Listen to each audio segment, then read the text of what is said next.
Hali gani mtazamaji wa YouTube channel yangu, kwa majina naitwa Sabrina na leo tuko na mdada mrembo hapa, tunaenda kumuuliza maswali machache. Vipi ndugu yangu? Safi. Kwa majina unaitwa nani? Kwa majina naitwa Hopli. Hopli, naweza nikakuuliza swali dogo? Sawa.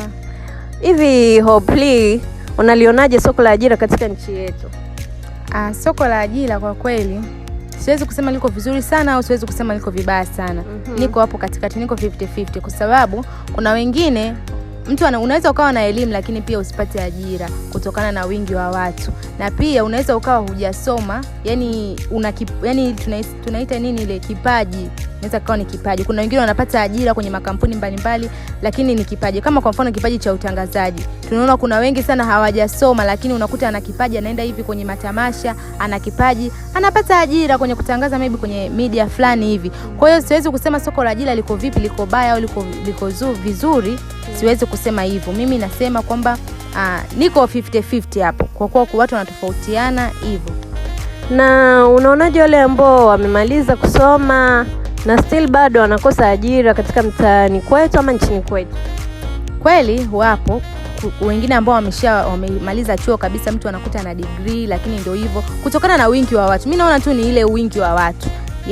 Kwa hiyo kwa mfano labda hivi kwenye viwanda hivi unakuta watu wameajiriwa. Mtu unaenda pale kwenye kile kiwanda unaenda kuomba ajira lakini bado kuna watu ambao wanafanya kazi pale. Kwa hiyo mimi naona kwamba hata hivyo uweze kuchaguliwa, labda uwe na kitu cha tofauti. Yaani uwe una elimu lakini pia uwe una kitu different from ile elimu ili waweze kukuchagua kwa sababu competition ni nyingi sana na ni kubwa. Asante dada Hopli. Pia inakopoje kwa wale ambao unakuta hawajasoma na pia wanaweza kupata ajira kwa urahisi? Kwa wale ambao hawajasoma ndio kama hivyo nilivyosema hapo awali, mtu anakuwa na kipaji chake, anakuwa na talent yake, anapata ajira. Au wengine ndio hivyo connection hivi, unakuta mtu anakuwa na connection na mtu fulani.